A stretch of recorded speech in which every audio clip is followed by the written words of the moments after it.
ఈరోజు విషాదకరమైన రోజు. అన్న నందమూరి తారక రామారావు గారి వర్ధంతి. ఒక గొప్ప నాయకుడు. ఒకనాడు తెలుగు వాళ్ళంటే మదరాసీలని పిలుస్తున్న సందర్భంలో తెలుగువాడి ఆత్మ గౌరవాన్ని ప్రపంచానికే చాటి చెప్పిన గొప్ప నాయకుడు నందమూరి తారక రామారావు గారని ఈ వేదిక మీద నుంచి సగర్వంగా నేను తెలియజేస్తున్నా.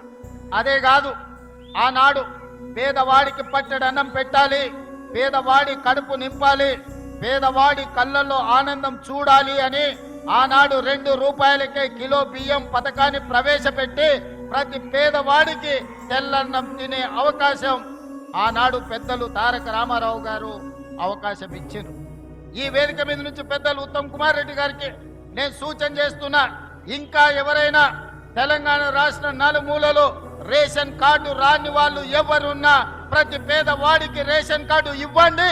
రేషన్ కార్డు ఇచ్చిన ప్రతి వాడికి సన్న బియ్యం ఇవ్వండి.